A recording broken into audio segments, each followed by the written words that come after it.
Amém. Glória a Deus. Quem já sentiu a presença do Senhor aqui essa noite, nós queremos dizer do privilégio de estarmos mais uma vez juntos, repartindo o pão sagrado, que é a palavra do nosso Deus. Nós, em alguns momentos, temos a percepção que Deus quer tratar algo especial quando nós estamos preparando a palavra do Senhor, e essa noite eu creio que o Senhor tem algo especial para tratar das nossas vidas. Para isso eu queria te convidar que você pudesse abrir a sua Bíblia. A primeira carta que Pedro escreveu, 1 Pedro. Nós vamos estar lendo no capítulo 1, a partir do verso 13. 1 Pedro,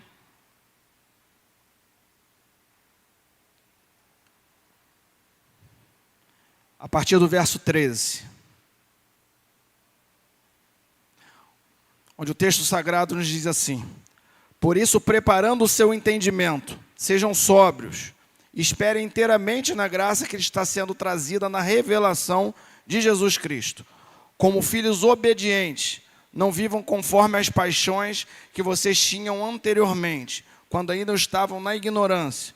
Pelo contrário, assim como é santo aquele que os chamou, sejam santos vocês também em tudo o que fizerem, porque está escrito: sejam santos, porque eu sou santo.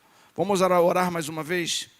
Deus, mais uma vez diante do Senhor, nós queremos agradecer por essa oportunidade, agradecer pela essa noite, agradecer porque o Senhor nos conduziu até aqui. Nós reconhecemos as nossas limitações, tanto ao comunicar, mas também ao receber, ó Deus. Para isso nós queremos pedir a ação do Teu Espírito Santo nessa noite, que Ele tenha livre acesso, que Ele fale através, Senhor Deus, da minha instrumentalidade, e que pessoas aqui possam receber o toque do Teu Espírito Santo. Mas não só, Deus, as pessoas que estão aqui, também as pessoas que estão em casa, ou que mais tarde, ou em outro momento, vão ter acesso a essa gravação. Que tudo isso for falado aqui, seja para glorificar o Teu nome, e que nossas vidas saiam daqui orientadas pelo poder da Sua palavra. Assim nós oramos, em nome de Cristo Jesus. Amém. Essa carta Pedro escreveu, e nesse momento nós conseguimos perceber a importância de Pedro no início da igreja. Ele era dos mais íntimos de Jesus. No tempo da sua jornada, ele teve alguns momentos de infelicidade, como aquele marcante episódio onde ele nega Jesus por 3 vezes. Pedro também, num outro momento, com Jesus, ele corta a orelha de Malco, um soldado, num ato de hostilidade. E o Senhor, por vários momentos nessa caminhada, orienta Pedro, por vários momentos ele dosa a forma que Pedro lida, o comportamento até rude que Pedro tinha. Mas a Bíblia é assim, ela por ser a palavra do próprio Deus, ela nos mostra a fragilidade de homens, ela é transparente, ela expõe as falhas que homens tiveram, temperamento rude, os fracassos, os equívocos, para que nós nos identifiquemos de alguma forma com essas fragilidades que homens tiveram importância, relevância no início da igreja. E essas falhas de Pedro, a verdade é que elas representaram pouco, perto da paixão, da devoção, da dedicação que Pedro teve ao Senhor Jesus. Pedro era um pescador de peixe, um homem que estava acostumado, através do seu temperamento tosco, do seu temperamento forte, um homem tosco, que vivia de pegar algo vivo que morria em suas mãos. Agora, chamado pelo Senhor, ele passa a resgatar homens mortos para fazer reviver. Pedro é alguém que tomou uma decisão de viver o propósito de Deus na sua vida. Inclusive, aliás, esse é o nosso tema da nossa mensagem de hoje, vivendo o propósito de Deus. Agora, já passado 25 a 30 anos, nós vemos um Pedro escrevendo uma carta a uma igreja. E esse Pedro, muito mais maduro, muito mais sereno, inspirado pelo Espírito Santo, ele escreve aos cristãos que estavam na Ásia, onde hoje está localizada a Turquia. Pedro, ao escrever, ele toca em pontos vitais, em pontos importantes, que se nós estivermos atentos, esses pontos vão levar a gente para um nível de intimidade maior com o Senhor, um nível de relevância maior nessa caminhada com o Senhor. E é sobre esse texto que nós lemos há pouco, que compõe essa primeira carta, que nós vamos investir esse nosso tempo essa noite. Primeiro eu queria chamar a atenção o seguinte: Pedro começa no versículo 13 falando o seguinte, uma conjunção, por isso, fazendo referência ao que ele tratou nos versos anteriores. E ele fala que preparando o seu entendimento, e nesse ponto ele nos chama a atenção, que nosso entendimento, nossa mente precisa ser renovada, precisa ser ampliada, modificada diante das verdades do Evangelho. E antes dele começar a passar orientação aos cristãos que estavam ali naquele lugar, que ele fala como deveria se comportar, como deveriam agir, ele explica o porquê que devem fazer. Primeiro, ele menciona que um comportamento correto se justifica pela grande misericórdia em Deus, que nos regenerou e assim fez para que vivamos uma viva esperança em Cristo Jesus. Ele estava falando da vida eterna, no qual todo aquele que teve uma experiência com o Senhor vai gozar a partir do momento que estiver tomando a sua decisão, estiver optando por caminhar junto do Senhor. Logo depois ele alerta que podemos até mesmo por pouco tempo ser entristecidos por provações. Pouco tempo por quê? Porque a grande verdade é que o cristão não passa provação 24 horas por dia e 7 dias por semana. Nós temos momentos de turbulência, temos momentos de dor, momentos de desorientação, mas nós temos um Deus a quem recorrer. E por último ele declara que o alvo da nossa fé é a salvação das nossas almas. Logo após essas afirmações, agora sim ele começa o verso 13, que nós lemos com orientação para aqueles cristãos que estavam ali. E essas orientações servem para mim, servem para você nessa noite. Romanos 15:4 diz que tudo foi escrito por nosso exemplo, por nosso ensino, e nós precisamos estar atentando o que está escrito na palavra do Senhor, porque ela tem, com toda certeza, uma utilidade para os dias de hoje. Primeiro ponto, em primeiro lugar, o texto nos aponta que devemos ter uma vida de obediência e santidade ao nosso Deus. Olha o que ele fala no versículo 14. Como filhos obedientes, não vivam conforme as paixões que vocês tinham anteriormente, quando ainda estavam na ignorância. Pelo contrário, assim como é santo aquele que os chamou, sejam santos, como também tudo que fizerem. E ele usa, no verso 16, um texto de Levítico do Velho Testamento, porque está escrito, sejam santos, porque eu sou santo. Meu irmão, se tem algo que Deus valoriza, que Deus zela, é a nossa obediência a Ele. A verdade é que o Senhor espera que nós sejamos filhos obedientes, e isso para o nosso próprio benefício. A Escritura aponta todo o tempo para a obediência e pela expectativa que Deus tem em relação ao nosso comportamento. Quando o Senhor livra aquele povo de Israel, que estava cativo lá no Egito, há muito tempo preso, o Senhor fala o seguinte: vai ter prescrição, fiquem atentos o que eu vou tratar, fiquem atentos o que eu vou apontar para vocês.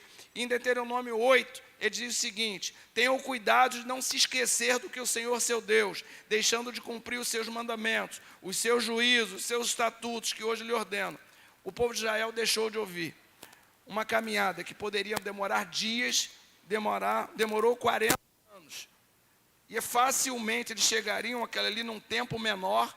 A prova que o Senhor Deus estariam com eles foi a todo momento perceptível. Deus conduziu eles no deserto, proveu o maná, não permitiu que as suas roupas, as suas sandálias se gastassem. A todo momento Deus estava acompanhando, mas eles não ouviram o Senhor.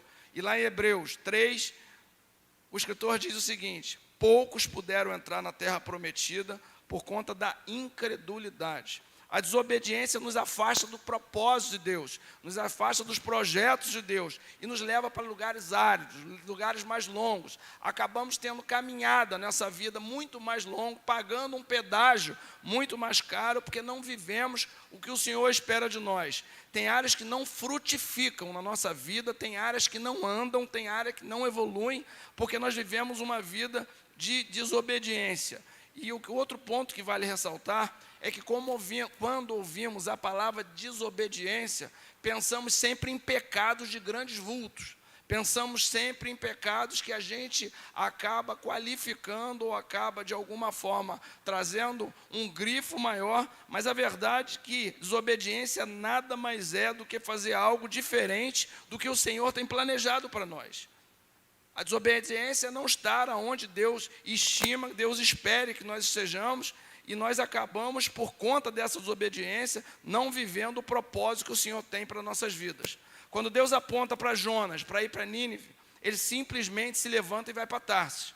Desobedeceu, sofreu duras consequências. Perceba o seguinte, ele não matou, não roubou, pecados que nós qualificamos como de maior vulto, mas ele estava em desobediência e por conta disso deixou de viver o propósito do Senhor na sua vida. Meu irmão, preste atenção se você está no lugar onde Deus espera que você esteja, se você está cumprindo o propósito do Senhor na sua vida, porque senão você vai alongar caminhos na sua vida, vai deixar de viver propósitos, vai deixar de viver promessas, porque o teu comportamento está fora do que o Senhor planejou para você.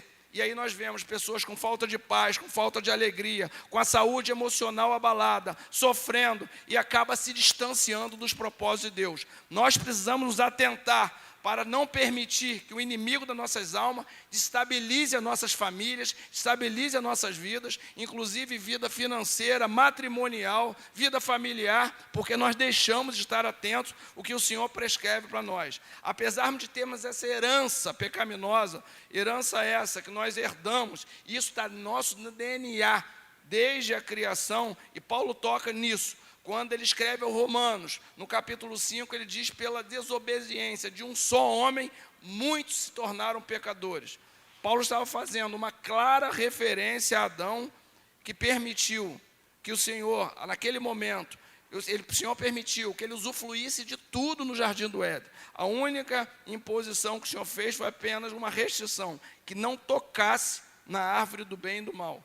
E ele toca, e por conta daquela atitude, o pecado entrou no mundo, e o pecado veio à morte, e assim a morte passou a toda a humanidade. Na posição de servo que somos, precisamos estar sensíveis ao que o Senhor quer tratar nas nossas vidas. Precisamos estar atentos para onde o Senhor tem nos apontado. E Deus estabelece limites, e nós precisamos também estar nos atentando para esses limites, para essas prescrições. Se não entendermos, teremos perda. Teremos uma vida de sofrimento, teremos uma vida de dor, teremos uma vida alongada nos nossos propósitos e projetos, porque não estamos ouvindo o que o Senhor quer tratar nas nossas vidas. Essas palavras que ouvimos e conhecemos precisam nos levar a um nível de decisão favorável ao Senhor, precisa nos impulsionar para termos um comportamento pronto, um comportamento mirando aquele que pode nos trazer uma vida de paz, uma vida de alegria. E esse comportamento é fundamental, porque às vezes nós declaramos o amor ao Senhor, nós que somos cristãos, declaramos, conhecemos a palavra, mas temos um comportamento longe, temos uma forma de agir nos nossos dias, no nosso trabalho, na nossa vizinhança, na nossa família, diferente do que o Senhor espera de nós. Inclusive Paulo, se referindo a essas pessoas, ele escreve a Tito no capítulo 1, no verso 16, e fala sobre pessoas que afirmam que conhecem a Deus, mas os nega por meio do que o faz. Ele estava se referindo sobre gente que declara amar, que declara ser cristão, gente que declara que conhece a palavra, que tem o rótulo aí no mundo, que conhece o Evangelho, mas que tem uma conduta reprovada, que tem uma conduta no trabalho, na família, com as pessoas que se envolvem. Até a sua família não testemunha bem dessas pessoas. Fato é que nós deixamos de ter resultado em muitas áreas da nossa vida por não estarmos atentos ao que o Senhor nos prescreve. Tomamos caminhos mais longos, menos eficientes, porque apesar de crermos que Ele existe, nós não vivemos como Ele existisse. Nós temos a certeza, a convicção que Ele existe, mas o nosso comportamento não é um comportamento de alguém que acredite de fato que Ele está próximo e que Ele está de fato guiando, dirigindo nossas vidas. Às vezes não entendemos o que Ele tem para nossas vidas, e aí acabamos perdendo tempo, rodando, e às vezes não cumprindo aquilo que o Senhor espera de nós. Eu lembro bem, eu morava em Rio Bonito, e eu lembro bem um dia, eu estava numa roda de conversas, onde uma pessoa que trabalha no INSS, lá no Rio Bonito, contava uma história, que ela recebeu uma senhora para poder resolver um problema da sua aposentadoria.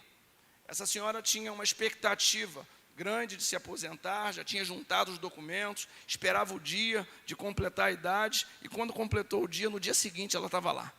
E ela foi com a filha dela para a agência do INSS, deixou A filha dela deixou ela no carro e a pressa foi tanta que ela não esperou a filha. Ela entrou na agência do INSS, subiu e foi lá com toda a documentação que tinha reunido, pediu um advogado, um amigo para juntar toda a documentação, e ela levou essa documentação lá em cima no guichê. Quando chega lá, a pessoa olha, uma senhora olha e fala, ixi, isso é lá embaixo. E normalmente a gente que é do interior tem uma dificuldade de ir aqui embaixo, porque a agência maior da INSS era em Niterói. Então ela falou, poxa, tem que ir em Niterói? Lá embaixo. E a funcionária não deu muito mais informação para ela. Ela sai, pega a filha dela, ainda saindo, eu preciso descer, eu preciso ir para Niterói. E a filha dela fala o seguinte, pô, mas lá em Niterói mas eu não tenho como dirigir, então contrata Uber. E aí começa a luta, ela contrata um Uber. Contratou um Uber. O Uber chega aqui na Contorno, pega um grande engarrafamento aqui. E passou muito tempo aqui no engarrafamento. E aí ela passou sem almoço e chega lá quase depois do almoço, chega em Niterói, ela achando que seria a primeira atendida, ela pega aquela fila quilométrica no INSS. E ela fica na fila e fica. Quando dá 4h30 da tarde, quase na hora de fechar, ela sem almoço, ela dá o papel lá no guichê, na mão de uma outra pessoa. Ela falou, mas você é de Rio Bonito, veio fazer o que aqui? Não, falaram que era aqui. Não, não é aqui não. Tem que voltar para Rio Bonito. Não, não é possível. Não, tem que voltar. Durante todo o dia, ela passou envolvida em Uber, sem almoço, em carro, tem que voltar para Rio Bonito. Ela pega, chega em Rio Bonito 6 horas da tarde, não dá mais tempo. Chega no outro dia de manhã, ela e a filha dela não estavam muito satisfeitas. Você imagina o que aquela moça que indicou para ela descer ouviu. E aí ela vai com a filha, agora ela com a filha, sobe, esse cara vai lá e vai na filha. Quando chega com a filha no 3º andar, e aí pergunta, pô, você fez isso com a minha mãe, o que houve? Você deu a informação errada? Ela falou, não, tua mãe teve aqui ontem. Teve. Eu falei que era lá embaixo era no 1º andar. Era para descer apenas no 1º andar. Ela passou um dia todo rodando aqui na estrada, pagou o Uber, ficou sem almoço e outras coisas mais. Qual é o paralelo que eu quero criar, meu irmão? Por vezes na nossa vida é assim. Por vezes o que o Senhor espera de nós está claro. Por vezes o Senhor, nós lemos a Escritura, o Senhor ministra no nosso coração, nós já sabemos o que temos que fazer, mas parece que entendemos mal. Ela perdeu o dia todo rodando. Aquele povo de Israel perdeu 40 anos, uma viagem que poderia ser por dias. Mas nós agimos exatamente assim, como essa senhora agiu. Nós sabemos o que o Senhor tem para nossas vidas, nós sabemos o que precisamos fazer, e se não sabemos, precisamos dedicar mais tempo ao Senhor para que Ele ministre o nosso coração, mas acabamos rodando, perdendo tempo, e a vida vai passando, os filhos nascem, crescem, falam em casamento e você vai ficando, e eu converso com gente de 50, 60, 70 anos, ainda procurando entender o que o Senhor tem para ele, porque não prestou atenção. Aquela senhora, ela lá embaixo, ela veio para Niterói, e nós precisamos estar atentos a essas prescrições. Lucas 6 narra quando Jesus alerta sobre os que chamam de Senhor e Senhor, mas não fazem o que o Senhor, Ele próprio manda, o Jesus falando. E no verso 49, Jesus fala dos que ouvem a palavra e não praticam. É semelhante a um homem que construi uma casa sobre a terra, sem alicerce, e quando bate a ela o vento, logo se desaba. Fazendo um paralelo, de novo, vida do crente, que ouvem a palavra, sabem da palavra, sabem o que teriam que fazer, mas não param em pé, porque não praticam o direcionamento da palavra. E como nós vamos para a Bíblia, nós encontramos no livro de Samuel, no capítulo 9, logo depois do povo pedir ao Samuel que mandasse um rei, que escolhesse um rei, depois de Samuel relutar, um dado dia, depois das jumentas do pai de Saul se extraviar, ele vai procurar Saul, um homem simples, um homem sem nenhum direcionamento de Deus, mas ele vai procurar junto com seus servos. E um dos seus servos orienta até um profeta, que daria dica, para que essa dica, onde acharia as suas jumentas. Ele vai, e quem era o profeta? O profeta era Samuel. E quando chega ali em Samuel, e eu vou contar quanto é importante para o Senhor obediência, é sobre isso que nós estamos falando.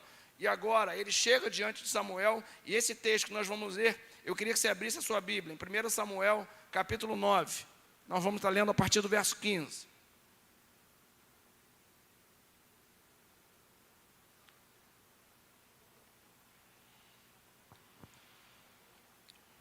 Saul, rodando com seus servos, perde as suas jumentas, vai a pedido do pai procurar as jumentas, e agora ele chega diante de Samuel.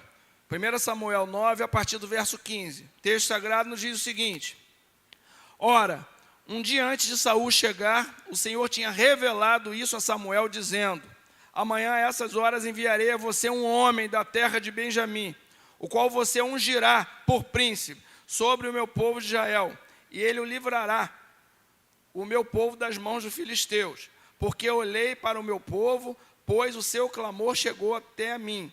Quando Samuel viu a Saul, o Senhor lhe disse: eis um homem de quem lhe falei, este dominará sobre o meu povo. Mantenha sua Bíblia aberta. Logo no capítulo seguinte, vimos um Saul, um homem simples, ungido por Samuel, amando do próprio Deus. Perceba que quem escolhe Saul é o Senhor, usando Samuel, a instrumentalidade de Samuel. E logo depois, o próprio Deus deu uma posição de destaque a Saul. Saul foi honrado, porque o Senhor o escolheu. Já agora que estamos com a Bíblia aberta, vamos andar um pouquinho à frente. Samuel 12. Em Samuel 12, Samuel, agora, recebendo da parte do Senhor, ele passa uma orientação a todo o povo, inclusive para Saul: se vocês temerem ao Senhor, se o servirem, se derem ouvidos à sua voz, e não forem rebeldes ao seu mandato, e seguirem o Senhor seu Deus, tanto vocês como o rei que governa sobre vocês, referência a Saul, então tudo lhe irá bem. O reinado de Saul vai muito bem, mantenha a sua Bíblia aberta. O reinado de Saul vai muito bem, ganha as batalhas, tudo ia caminhando bem, o povo tinha prosperidade, o povo tinha calmaria, até que ele dá a primeira pisada na bola. Estou falando agora de Saul. Saul já ungido rei, ele dá a primeira pisada na bola, fazendo um sacrifício, sem esperar Samuel, conforme Samuel tinha ordenado, através do que recebeu de Deus. E aí o verso aparece agora, Saul justificando o seu erro. Um pouquinho mais à frente, Samuel 13, verso 12. Samuel 13, verso 12, diz o seguinte: eu disse comigo, agora os filisteus virão contra mim em Gilgal, e ainda não busquei a face do Senhor. Isso é Saul começando a justificar. Assim, forçado pelas circunstâncias. Dá uma pausa. Meu irmão, tem gente desobedecendo, porque alega que está sendo forçado pelas circunstâncias. Forçado pelo patrão, pelo emprego, pela dificuldade de vida, pelo cônjuge, pela necessidade de criar os seus filhos.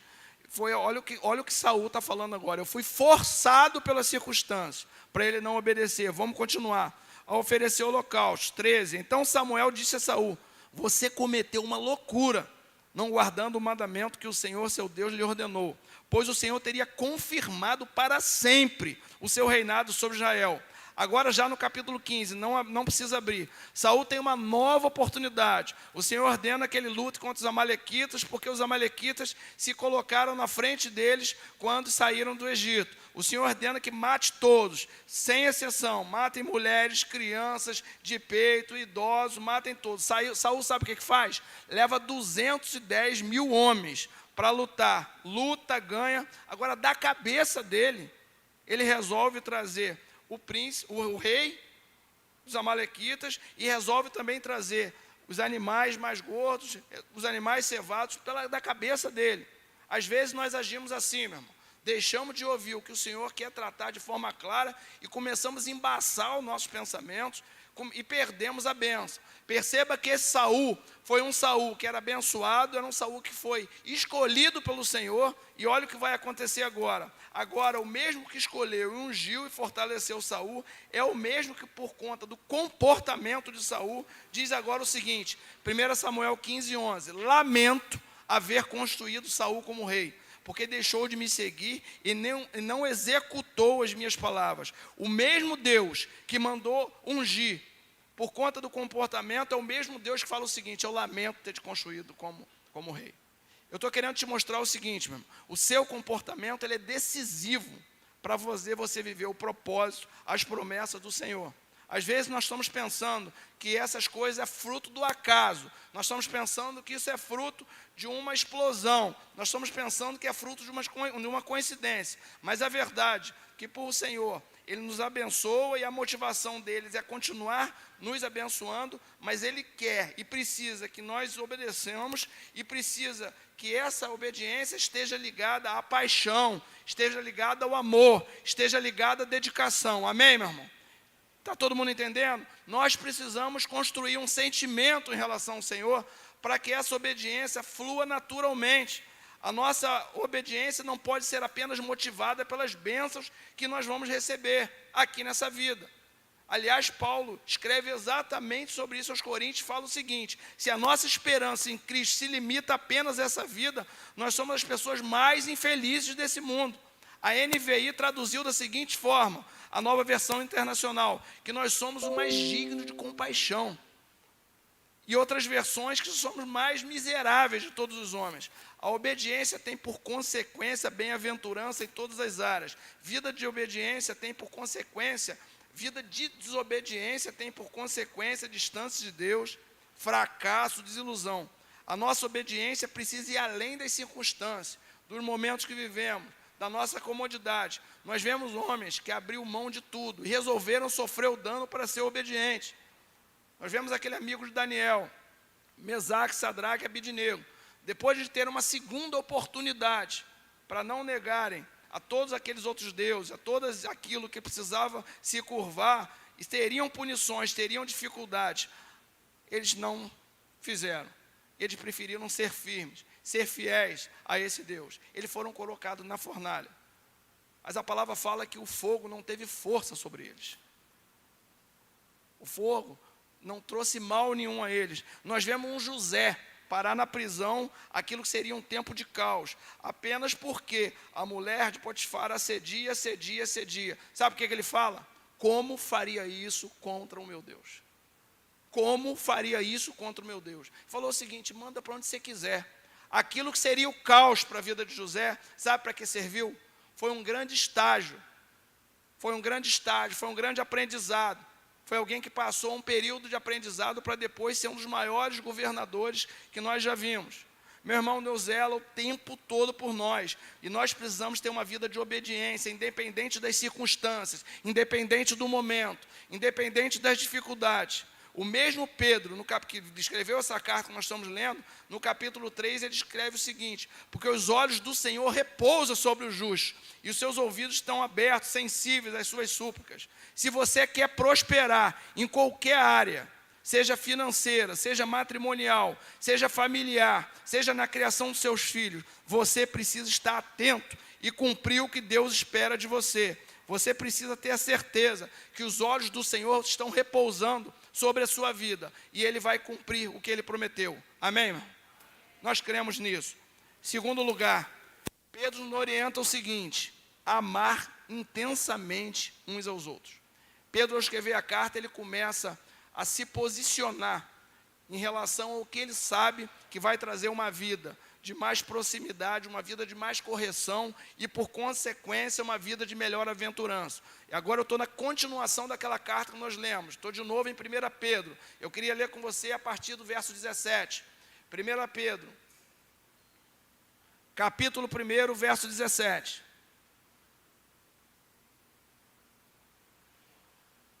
O texto diz assim: e se vocês invocam como pai aquele que sem parcialidade julga, segundo as obras de cada um, vivam em temor durante o tempo da peregrinação de vocês, sabendo que não foi mediante coisas perecíveis, como prata ou ouro, que vocês foram resgatados da vida inútil de seus pais legaram, mas pelo precioso sangue de Cristo, como de um cordeiro sem defeito, sem mácula. Ele foi conhecido antes da fundação do mundo, mas foi manifestado nesses últimos tempos em favor de vocês. Por meio deles, vocês creem em Deus, o qual ressuscitou dentre os mortos e lhe deu glória, para que a fé e a esperança de vocês estejam em Deus.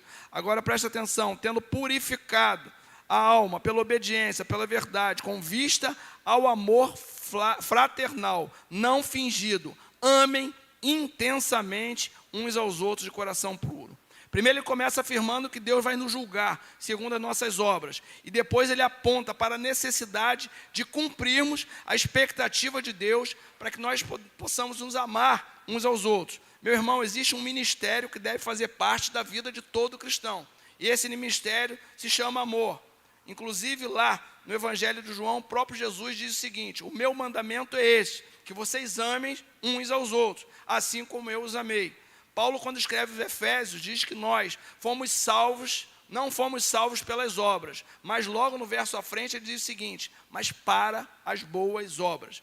Apocalipse 14:13 diz o seguinte: quando nós partirmos desse mundo, a única coisa que vai nos acompanhar são as nossas boas obras.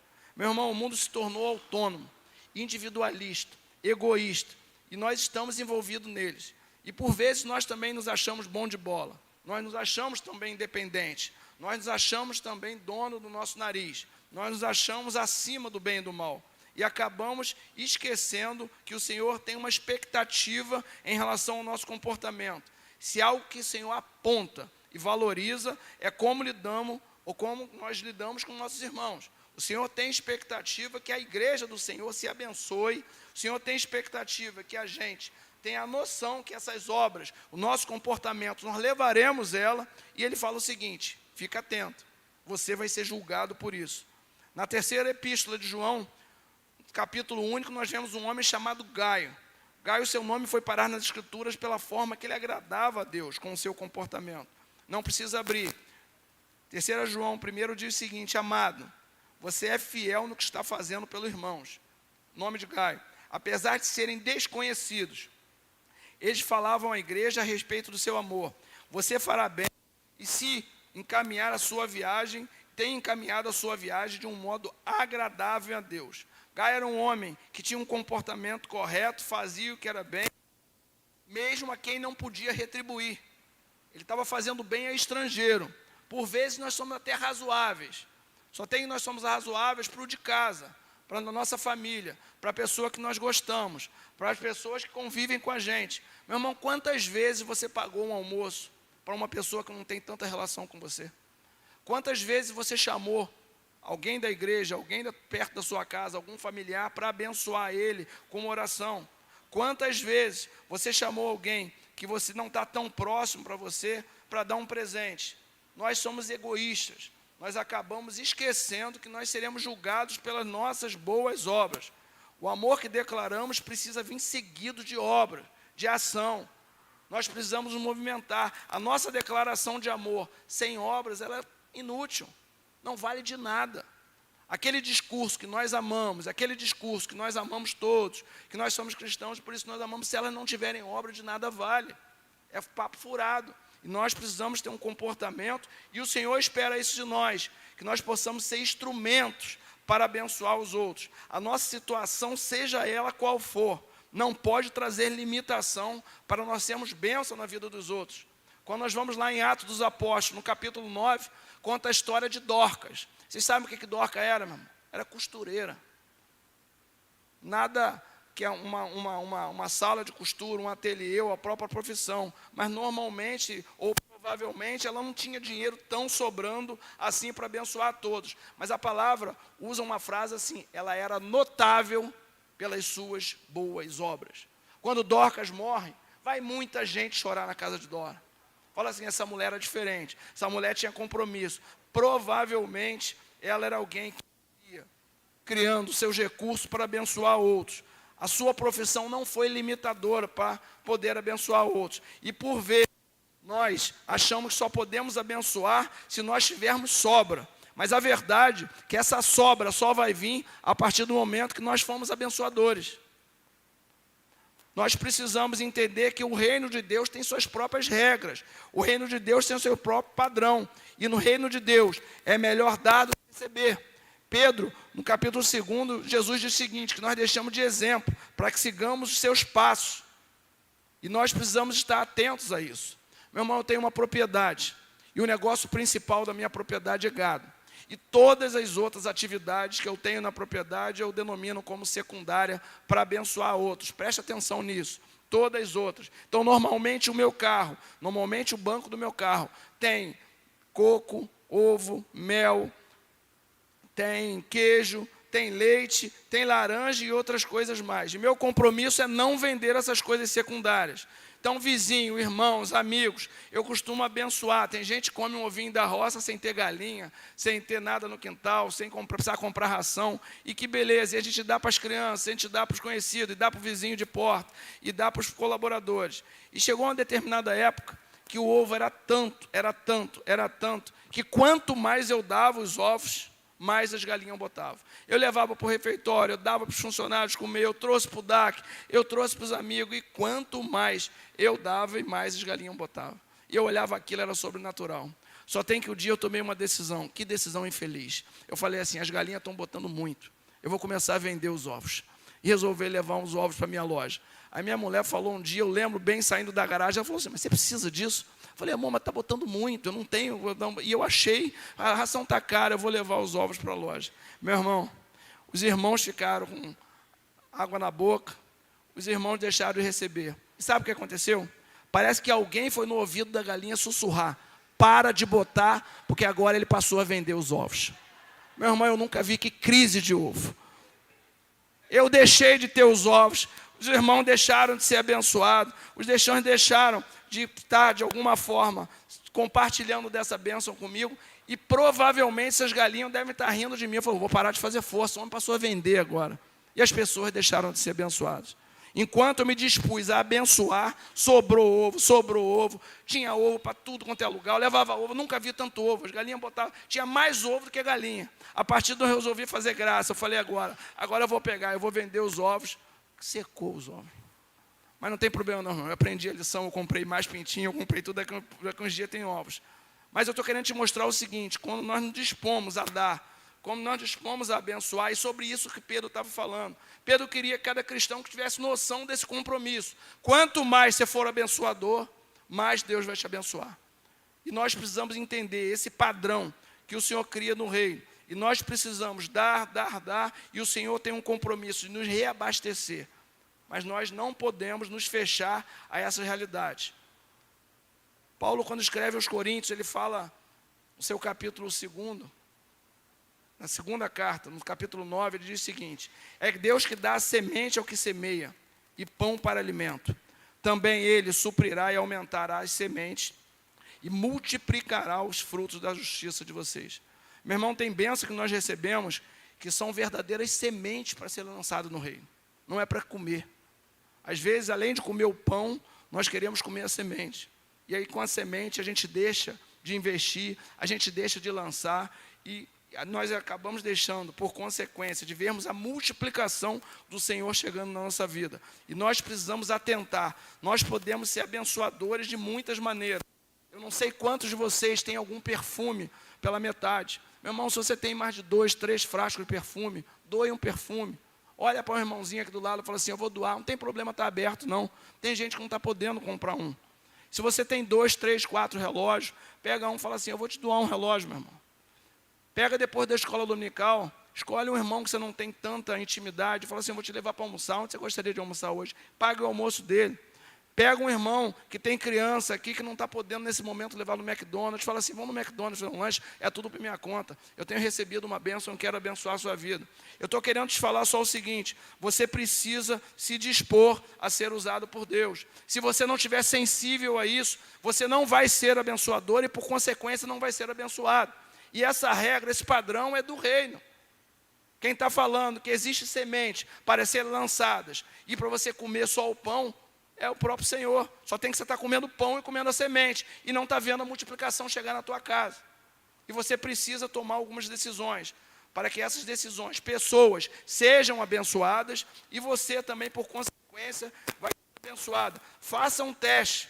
Passe a vir com o propósito de dar e você vai se surpreender o que Deus vai fazer. Nós temos vários momentos que bênção chegou na casa da pessoa quando ela passou a se dispor a abençoar. Quando nós vamos para a Bíblia, nós vemos em Gênesis, no capítulo 20, nós vemos Abraão sofrendo com Sara.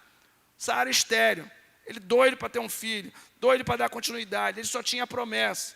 Mas a madre da mulher estava fechada, ela não podia ter filhos. Agora ele faz o seguinte, Abraão se dispôs a orar para Abimeleque, para que Deus curasse a mulher de Abimeleque, sabe de quê, meu irmão? Esterilidade. Ele foi curar a mulher de esterilidade, orar para as servas da mulher de esterilidade, mas a mulher dele era estéril.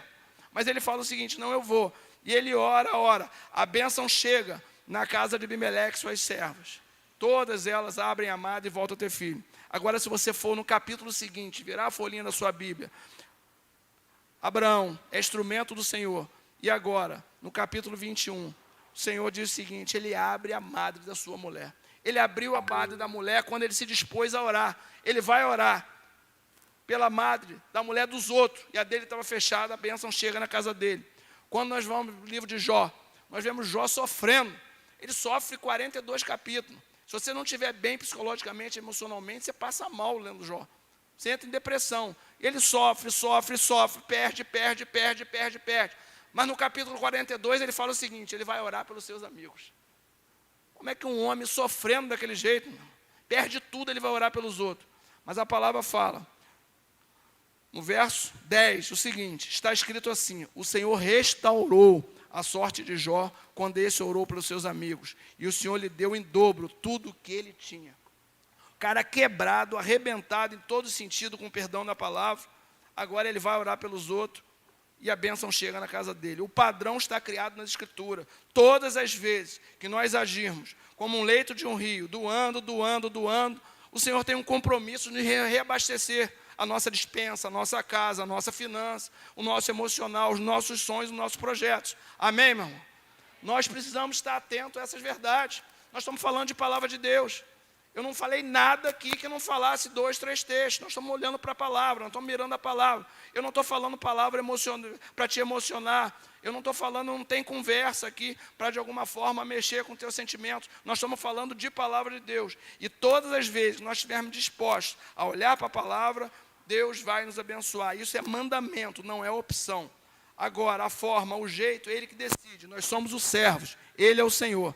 Temos que desenvolver a sensibilidade à voz do Espírito Santo em relação a isso. E quanto mais você se dispor a ser abençoador, mais Deus vai te abençoar. O padrão estabelecido na palavra. E nós precisamos estar sensíveis a isso. Meu irmão, eu vou contar uma experiência que eu costumo contar poucas experiências na minha vida, mas a gente precisa contar para mostrar o que Deus tem feito. Eu tenho um plano de saúde na empresa com mais de 250 pessoas. E esse plano de saúde tem mais de 15 anos que a gente está lá. Mas a gente está todo momento, todo ano, tentando uma economia nesse plano de saúde.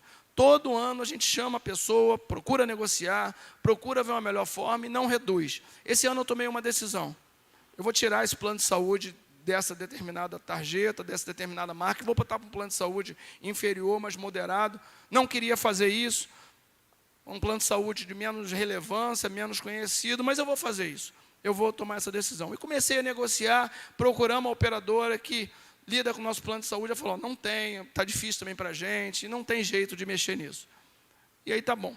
Viemos um dia para a igreja aqui, recebemos a notícia que tinha uma irmãzinha nossa que estava com as finanças muito apertadas. E o que mais doía nessa irmã era deixar de pagar o plano de saúde da sua mãe. Que o plano de saúde da sua mãe, por ser idosa, tinha um valor considerável e ela não podia dispor desse valor para poder pagar a sua mãe. Isso estava doendo a nossa irmã. Só tem que, enquanto isso doía no coração dela, o Espírito Santo ministrava do meu coração e da minha esposa. Falou assim, paga o plano de saúde. Falei, não estou entendendo, eu estou querendo economizar do plano de saúde e, por coincidência, o plano de saúde era da mesma tarjeta, era da mesma bandeira. Não estou entendendo, eu estou querendo economizar, agora eu vou pagar um plano de saúde caro. Ele falou, paga o plano de saúde. E aí a gente orou lá em casa, chegamos para a irmã e falamos, irmã, nós vamos te abençoar com o plano de saúde da sua mãe. E aquilo foi muito importante para a vida da irmã. Só tem que nós falamos isso domingo. Na mesma semana, o plano de saúde procurou a gente. Falou assim, nós temos uma proposta para fazer para você, nós nunca fizemos nesses 15 anos, nós vamos fazer. Todos os seus colaboradores vão passar para quarto particular, os 250. Só tem que nós vamos fazer o seguinte, nós vamos fazer um rebaixo também de preço para você. Meu irmão, o rebaixo de preço foi exatamente 10 vezes o valor do plano de saúde da irmã que eu paguei. 10 vezes o rebaixo. O rebaixo foi 10 vezes o valor que eu paguei. E passou todos os colaboradores para quarto particular. O que eu quero te falar é o seguinte, o Espírito Santo, quando ministra, ele tem responsabilidade. O Espírito Santo, ele te encaminha, te manda, te direciona, é porque ele quer, de alguma forma, que você abençoe a outras pessoas para que tua vida seja abençoada. Você está achando que tudo que você está ganhando é para você, meu irmão? Você está achando que a vida, independente do valor, se é um salário, 2, 3, é para você. Parte disso tem que ser semente, parte disso tem que ser para abençoar outras pessoas, parte disso precisa ser dividido. Vou contar uma outra experiência para você. Segunda semana de oração, último dia, num sábado, frio, junho ou julho, eu venho para cá. Tem um casaco que eu pouco usava esse casaco, mano, porque eu gostava do casaco. Segunda vez que eu ia usar o casaco. Todas as vezes que eu ia sair com o casaco, já viu aquela roupa que você usa e fala assim, pô, dá uma segurada? Deixa para uma ocasião mais importante, mais importante, mais importante. Como eu tinha posto uma camisa preta, o casaco era preto, combinava bem. Eu falei, é mais importante, segundo essa moderação, botei o casaco. Meu irmão, o casaco era novo, o casaco era de marca, caro, só tinha usado a segunda vez. Quando eu entrei e subi aqui para afinar o violão, o Espírito Santo falou comigo, esse casaco é para doar. Eu pensei rápido, será que tem algum casaco mais velho no carro? Ele falou, não, é esse que está com você. Eu falei, não faz isso não, é esse que está com você. Eu falei, eu costumo, de um tempo de aprendizado, estar sensível ao que o Senhor quer tratar. Eu falei, então é para doar o casaco, eu vou procurar. Tinha um senhor sentado aqui na frente, sem casaco. Eu desci, só tem que eu tenho aprendido a sondar, a perceber primeiro se é a pessoa. E eu falei, ei, meu irmão, como é que está o casaco? Como é que está o frio? Ele falou, eu gosto de um friozinho. Eu falei, mas você não está sentindo frio, não? Ele falou, nenhum. Eu sinto bem assim, casaco me abafa. Eu falei, será que eu entendi errado? Subi de novo. O Espírito Santo falou, não, esse casaco é para doar. Quando eu subo aqui de novo, eu olho mais ou menos onde está Luizão ali. Tinha uma pessoa ali. Quando eu olho, a pessoa estava com a camisa que tinha comprado poucas semanas atrás no bazar, que eu botei uma camisa que eu gostava. Minha mulher falou assim, bota a camisa, essa camisa abençoa os outros. Eu olhei, o cara estava com a camisa que eu tinha deixado no bazar. O Espírito Santo me mostra assim, parecia que tinha um monte de anjo em cima do cara, apontando para o cara aqui, é esse aqui. Falei, meu Deus, o casaco é dele. Chamei ele, eu falei, eu não vou dar o casaco aqui no meio, né? Chamei ele atrás. Fui ali no quartinho de instrumento, falei, meu irmão, me ajuda a botar o teclado, me ajuda a botar um negócio aqui para cima, me ajuda aqui. Levei ele no quartinho de trás. Falei, e o frio? Ele falou, está um friozinho danado. Está com frio? Eu falei, estou com frio. Falei assim, mas o Espírito Santo não dá te dar esse casaco. Meu irmão, pensa num homem alegre, pensa num homem feliz. Esses dias estava um calor danado e ele estava com casaco, mano. E ele está usando o casaco muito mais do que eu usaria. Meu irmão, essas experiências precisam ser para a gente construir um coração, um caráter de misericórdia e praticar as obras que o Senhor espera de nós. Nós precisamos ser instrumento para abençoar a vida de outros, meu irmão. A igreja ela precisa se mover, a igreja precisa ter ação. O discurso só não vai trazer efeito. Só nós estarmos falando o quanto amamos Jesus. O Senhor precisa que a gente se envolva mais no serviço. O Senhor precisa que a gente se envolva mais em praticar as boas obras, para nós sermos instrumentos para abençoar a vida dos outros. Até porque todos que amam o Senhor, eles se envolvem em obra, se envolvem em doação. Eu já vi nessa caminhada cristã, gente trabalhando no serviço, mas sem amor. Mas nunca vi alguém com amor por Jesus não se envolver em serviço, não se envolver em obra. Vou repetir. Eu já vi nessa caminhada, gente trabalhando, agitada, fazendo, mas sem amor. Mas eu nunca vi quem ama Jesus, de fato, não ser agente de boa obra, não ser abençoador. Meu irmão, repense, se você não tem sido abençoador, se você não tem sido, de alguma forma, abençoando outras pessoas e sendo agente do reino, você precisa fazer isso. Até porque nós temos compromisso do próprio Deus, e não esquecer dessas nossas boas obras. O escritor de Hebreus, no capítulo 6, no verso 10, ele fala o seguinte, porque Deus não é injusto para se esquecer do trabalho que vocês fizeram, do amor que demonstraram para o seu nome, pois vocês serviram e ainda estão servindo aos santos. Meu irmão, o evangelho é simples e nós precisamos viver essa simplicidade. Perceba que quando Judas vai trair Jesus, sabe o que ele combinou com os guardas? De dar um beijo. Jesus, no meio da multidão, não conseguiam distinguir ele. Ele era tão parecido que tiveram que dar um beijo para poder sinalizar quem era. Você imagina qualquer um com um staff, ou com a forma, ou com o poder de Jesus, como seria destacado entre as pessoas. Mas o Senhor fala o seguinte, nós precisamos de despir das nossas vaidades, do nosso egocentrismo, viver uma vida de amor, de dependência, uma vida de abençoar outras pessoas. E todas as vezes que nós olharmos para o lado e exercemos esse cuidado com as boas obras, nos doando, o Senhor tem um compromisso em olhar por nós e nos reabastecermos. Amém, irmão? E isso precisa extrapolar a nossa casa, as pessoas de alguma forma que podem nos dar algo. O próprio Jesus falou o seguinte, eu lhe ordeno isso, que vocês amem uns outros. Romanos 12 diz o seguinte, amem uns aos outros com amor fraternal. Isso precisa ser falado e estimulado por nós. E nós precisamos olhar isso. João 15, 14 diz o seguinte, vós sois meus amigos, se fizerem o que eu mando. Nós, para sermos considerados ser amigo do Senhor, nós precisamos fazer o que o Senhor manda. E nós precisamos atentar a isso. Terceiro lugar, e eu caminho para o final. 1 Pedro 1, 23. Eu estou ainda em Pedro. E aí eu já estou caminhando no final, naquele mesmo texto. 1 Pedro capítulo 1, verso 23, diz o seguinte: porque vocês foram regenerados, não de semente corruptível, mas de semente incorruptível, mediante a palavra de Deus, a qual vive permanentemente. Por quê? Toda a humanidade é como a erva do campo, e toda a sua glória é como a flor da erva. E agora Pedro cita um texto do Novo Testamento, Isaías 40. A erva seca, a flor cai, mas a palavra do Senhor permanece para sempre. E esta palavra é o evangelho que foi anunciado a vocês. Eu vou precisar falar rápido, você precisa me ouvir rápido. Quando jovem eu lembro, nós cristãos tínhamos apelido de quê? De Bíblia. O pessoal chamava a gente de Bíblia, já vai os Bíblia. Mas não era Bíblia porque a gente carregava tão somente a Bíblia de papel embaixo do braço, não. É porque, de fato, nós líamos mais a Bíblia, tinha concurso, tinha uma série de coisas que, honestamente, eu acho que nós tínhamos um tempo maior de dedicação. E nesse tempo que nós vivemos, nós acabamos, de uma forma geral, não investindo tempo para ouvir o que o Senhor quer tratar com nossas vidas. A verdade é que o nosso distanciamento da palavra, por vezes, é grande. Nós acabamos até duvidando que o Senhor pode falar através dessas letras aqui no papel.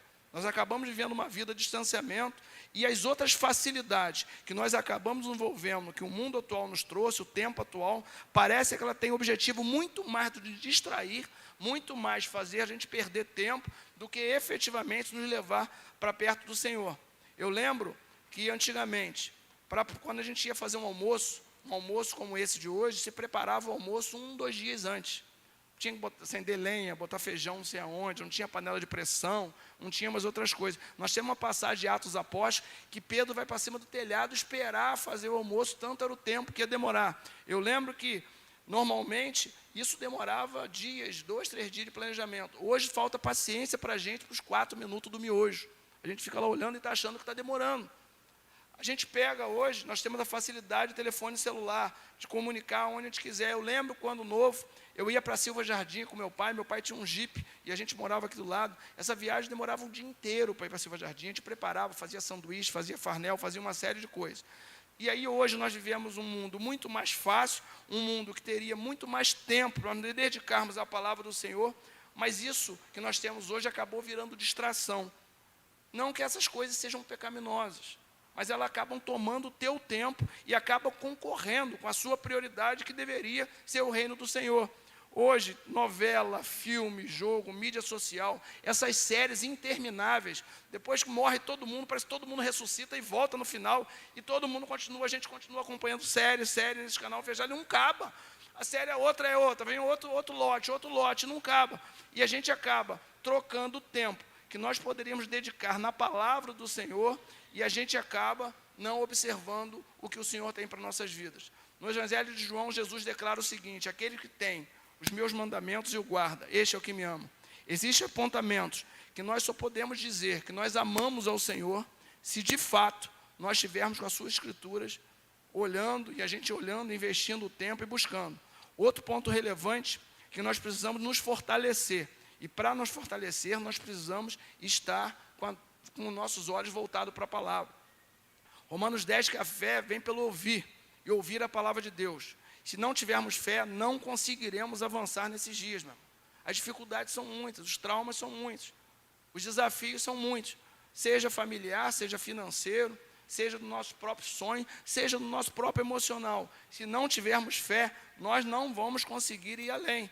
E um homem sem fé é como um carro sem combustível, não serve de nada, meu. Ele não vai produzir nada. E nós precisamos nos alimentar da palavra. A nossa motivação, o nosso pensamento positivo, isso tem prazo de validade, isso não dura. Você sabe o que dura? É a palavra de Deus, isso que permanece, que vai até o final.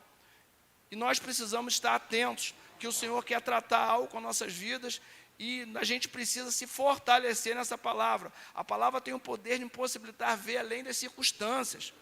A palavra nos leva a ver muito mais longe. A palavra nos leva a tomar decisões corretas. A palavra nos leva a ter uma vida mais fortalecida no Senhor.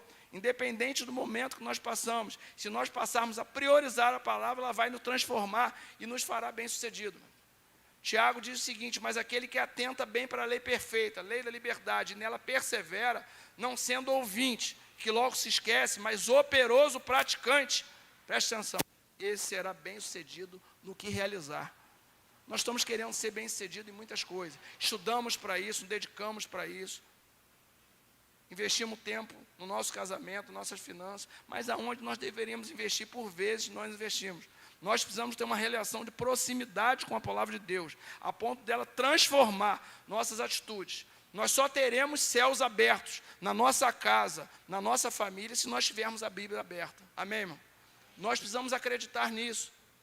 Nós precisamos acreditar que nós precisamos dedicar mais tempo nisso, intensificar nosso tempo de leitura, de meditação, de audição da palavra. Se você tem dificuldade de ler ou suas atividades não permite, meu irmão, ouça a mensagem, ouça o dia todo, vai dormir ouvindo, vai dormir ouvindo um louvor, uma adoração, invista tempo. Isso vai te inculcar na sua mente, isso vai de alguma forma transformar a sua mente, as suas decisões. Nossos dias são muito corridos. Se você não fizer escolhas para te levarem para perto do Senhor, isso vai acabar te enfraquecendo. Se assistir TV te faz bem, seja canal aberto ou fechado, isso não vai te gerar fé, meu. Isso não vai te gerar esperança. Isso não vai te levar mais para perto do Senhor. E você precisa vigiar, como chefe de família, como dona de casa, como anda o tempo dessa dedicação a essa televisão, a essas séries, a outras coisas mais. Você precisa ser um agente do reino dentro da sua casa. Nós precisamos discipular uns aos outros. Nós precisamos, de alguma forma, nos estimular, para que, de alguma forma, a gente se fortaleça no Senhor. Mateus 7, 24, Jesus falando, ele diz o seguinte: todo aquele, pois que ouve essas minhas palavras e as pratica, será comparado a um homem prudente, que construiu a sua casa sobre a rocha. Caiu a chuva, transbordaram o rio, sopraram os ventos. Você viu o que aconteceu? Só zebra. Bateram a força contra aquela casa, mas ela não desabou, porque tinha sido construído sobre a rocha.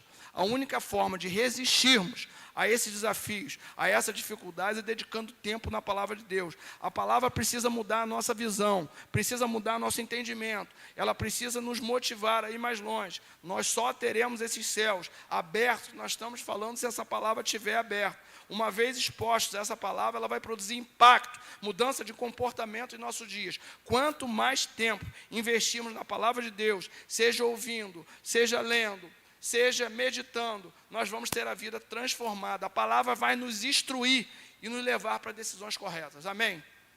Nós precisamos acreditar nisso. Meu irmão, eu faço 40 anos de caminhada cristã agora. Nos últimos 4 anos, eu li mais a Bíblia do que provavelmente os outros 36. Olha o que eu estou te falando. Os últimos 4, provavelmente, eu li mais a Bíblia do que os outros 36 juntos. E eu não conto isso tentando vender nenhum tipo de superioridade. Eu conto isso com vergonha de ter deixado de 36 anos priorizar aquilo que podia trazer mudança na minha vida. Aquilo que podia me levar a viver o sobrenatural do Senhor na minha vida. Eu até li a Bíblia, mas não me relacionava com Deus da Bíblia. Vou repetir, eu li a Bíblia, eu sempre tive ministério, mas eu não me relacionava com esse Deus da Bíblia. A intimidade era pouca, e quando a intimidade é pouca, você não consegue discernir o tom da voz, você não consegue discernir o que ele quer tratar. E eu posso te garantir que além da relação com o Espírito Santo, além de entender o que ele quer tratar com a minha vida, cada dia mais eu sou apaixonado por esse Jesus. De fato, esse Jesus é o principal motivo da minha vida. E nós precisamos entender que essa palavra, ela tem condição de mudar toda e qualquer situação, em todo e qualquer momento que a sua vida possa estar nos dias atuais.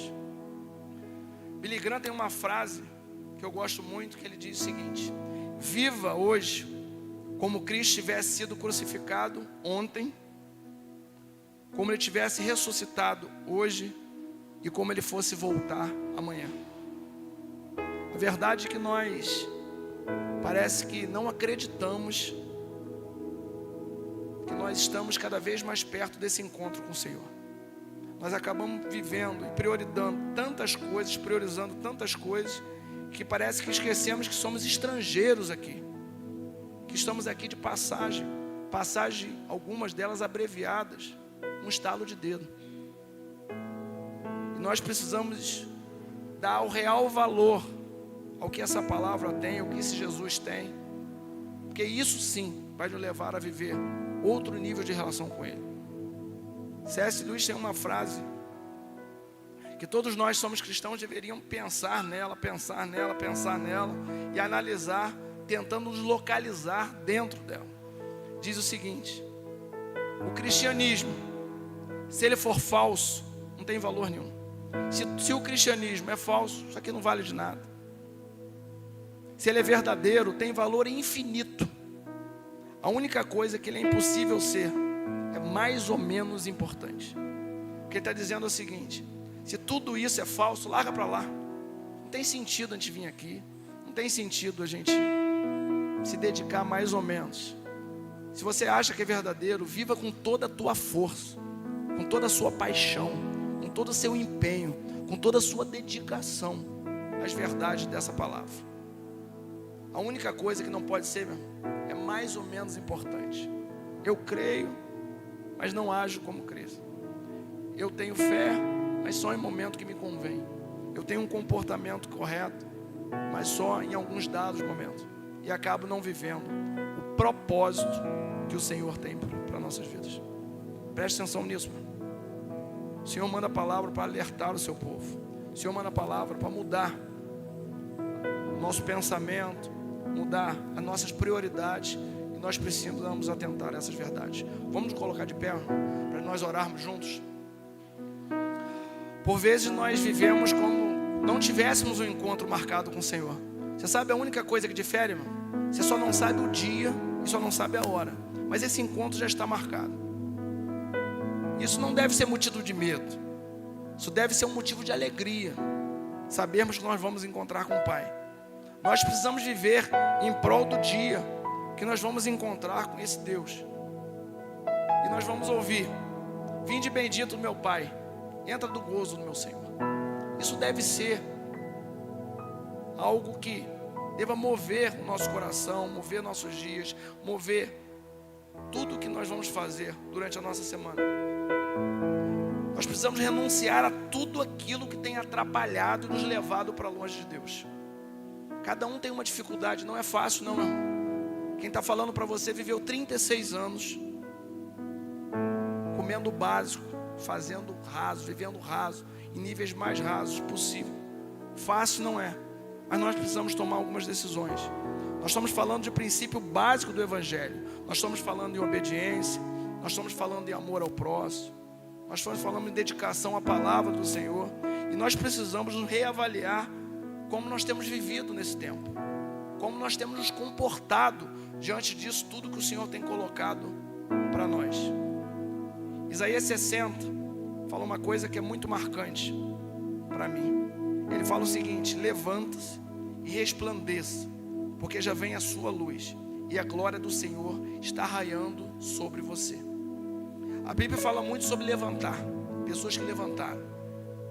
Fala de Jonas, que nós falamos há pouco. Ele levantou, mas ele levantou para ir em um lugar diferente da onde o Senhor tinha apontado. O Senhor mandava ele para Nínive, ele foi para Tarso. O Senhor fala sobre Adão, que se levantou para se esconder de Deus. O Senhor fala sobre Elias, um momento de turbulência, de dor, de tudo, ele se esconde e perde até a própria morte. Mas tem um texto que ele fala demais ao meu coração e ele ferve todas as vezes que eu leio. Eu já li muitas vezes e choro muitas vezes diante dele. É a parábola do filho pródigo.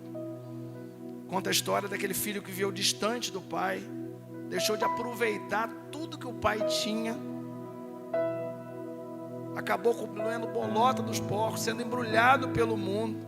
Mas chega um determinado momento, ele toma uma decisão.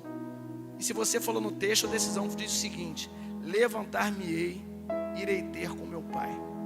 Agora o verso seguinte, que Lucas narrou, como o filho falou e qual foi a reação do pai, é diante dele que eu choro. Diz o seguinte: e levantando-se, foi para o pai. E quando ainda estava longe, o pai viu e moveu de íntima compaixão, e correndo se lançou o seu pescoço e o beijou. Meu irmão, aquele rapaz, ele era filho do pai, ele continuava sendo filho, mas ele não gozava dos privilégios do que um filho pode gozar de um pai. Ele não tinha as bênçãos, ele não experimentava a intimidade, ele estava longe. Mas ele, quando voltou, o pai não perguntou a ele onde ele andou, o pai não perguntou a ele o que ele fez, O pai não perguntou a ele aonde ele gastou o seu dinheiro. O pai não quis saber de nada. Há 4 anos atrás, quando eu voltei, o pai não olhou para mim, botou o dedo na minha ferida, botou o dedo na ferida e falou assim: o que você estava fazendo durante 36 anos? Quando eu voltei, para ter uma vida de mais intimidade, maior dedicação, ele estava de braços abertos para me acolher. Eu creio que o Senhor está levantando a igreja dele para um novo tempo. Eu creio que nós estamos sendo levantados até por estarmos aqui num dia de hoje, escolhermos estarmos aqui. Nós queremos algo a mais com o Senhor.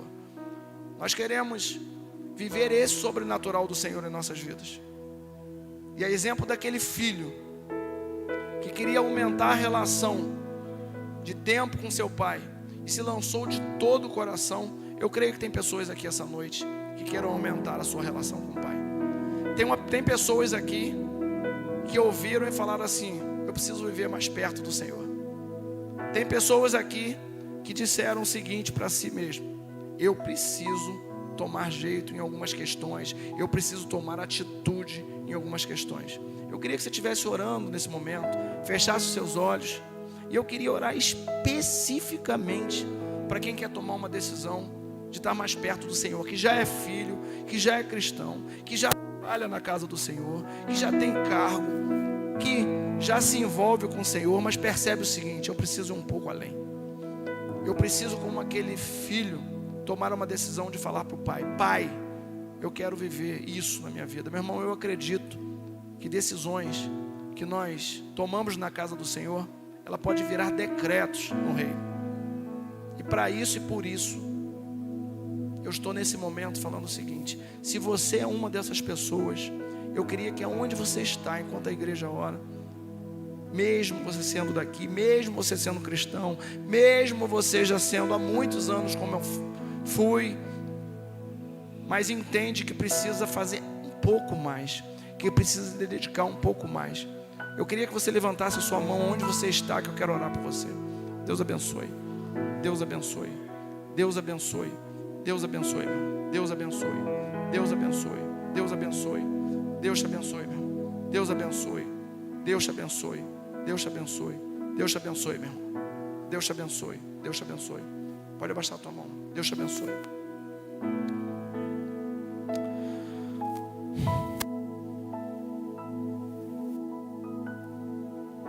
Deus, nós estamos mais uma vez diante do Senhor. Reconhecemos as nossas limitações, as nossas fragilidades, ó Deus. Reconhecemos que muitas das vezes nós frustramos a expectativa que o Senhor tem sobre nossas vidas. Reconhecemos, ó Deus, que para sermos filhos obedientes, filhos, ó Deus, que possa de alguma forma atrair o sorriso do Senhor, nós temos que ter uma mudança de comportamento. E para isso e por isso nós estamos aqui, ó Deus. Um dia que muitos têm atividade, um dia que poderíamos estar em muitos outros lugares, um dia que muitos de nós falou inclusive que não vinha nesse momento glorificar e exaltar o teu nome. Mas agora nós temos a igreja do Senhor reunida. Muitos de nós, ó Deus, carentes do Senhor, muitos de nós declarando que queremos viver algo diferente contigo, ó Deus, que queremos ter uma relação de mais intimidade com o Senhor, uma relação, ó Deus, de mais dependência, de mais direcionamento, de mais intimidade com teu Espírito Santo, ó Deus. Ó Deus, nós queremos ver o sobrenatural do Senhor se cumprindo em nossas vidas, se cumprindo na nossa casa, se cumprindo nos nossos filhos, no nosso casamento, no nosso trabalho. Nós queremos ser diferentes. Nós queremos todas as vezes que nos verem passando, que pessoas declarem: ali vai um homem de Deus, ali vai uma mulher de Deus. Ó Deus, mas para isso nós precisamos do Senhor. Eu quero te pedir, ó Deus, de uma forma encarecida, que o Senhor derrame uma porção de fé sobre as pessoas que precisam nessa noite, a começar por mim, ó Deus. Que o Senhor derrame uma graça, uma unção, um favor, para que, ó Deus, nós possamos ser transformados e modificados pelo Senhor. Que tudo foi falado aqui, ó Deus, a partir de uma vida de obediência, uma vida de amor a outros, aos nossos irmãos, uma vida de devoção e busca da sua palavra, seja uma realidade em nossas vidas. Ó Deus, nós sabemos que decisões tomadas na tua casa viram verdadeiros decretos. E para isso nós pedimos, ó Deus, leve isso aí, ó Deus, no nosso coração, na tábua do nosso coração, na nossa mente, para que ao sair essa porta, tudo que o Senhor ministrou no nosso coração possa perdurar, ó Deus, e que nós vivamos uma forma de maior dedicação a Ti, de maior piedade, de maior busca à Tua face, e que nós possamos ser aprovados pelo Senhor. E como dito ainda há pouco, que no dia, ó Deus, que nós cruzarmos aquele portal, nós possamos ouvir do Senhor: Filho bendito, entra para o gozo do meu Senhor. Ó Deus, trata os nossos corações, fortalece. Tem pessoas aqui enfraquecidas, que precisam do Senhor. Tem pessoas que precisam ser renovadas. Tem pessoas que precisam ser impactadas, encorajadas. Tem pessoas que não vão conseguir sozinhos e precisam do Senhor tomar pela mão. Toma, ó Deus, pela mão. Nós sabemos, e a Tua palavra diz, que até mesmo para nos arrependermos, nós dependemos do Senhor. Então nós estamos declarando dependência do Senhor, ó Deus. Nós estamos declarando que não somos nada sem Ti. Nós estamos declarando, ó Deus, que nós precisamos ser transformados pelo Senhor. Deus, olha por nós. Que essa noite seja marcante, como foi uma noite marcante na minha vida. Seja um divisor de água na vida de muitos aqui. De novo, a começar pela minha. Que nós possamos ir a níveis mais profundos de relação com o Senhor. Que nós possamos nos dedicar mais e mais, a ponto das pessoas que estão em torno de nós sentirem, ó Deus, o Teu perfume nas nossas vidas. Assim nós oramos, crendo na atuação do Teu Santo Espírito, para a honra e glória e louvor do Teu nome. Para quem crê, diga amém.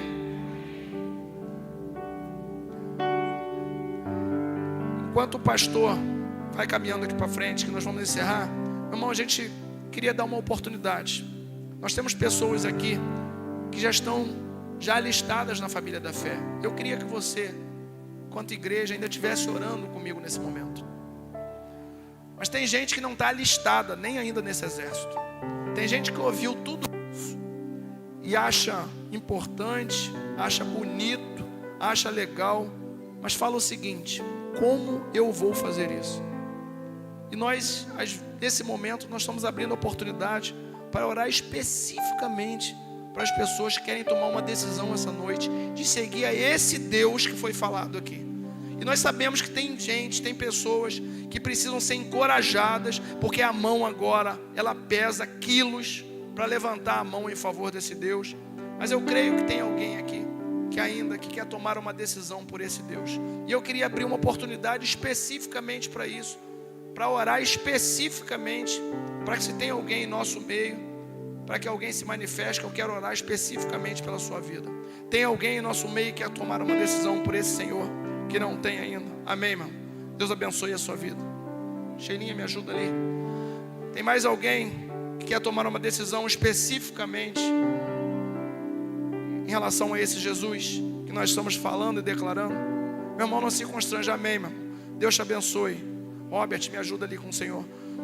Tem mais alguém que quer tomar uma decisão especificamente para poder seguir a esse Deus?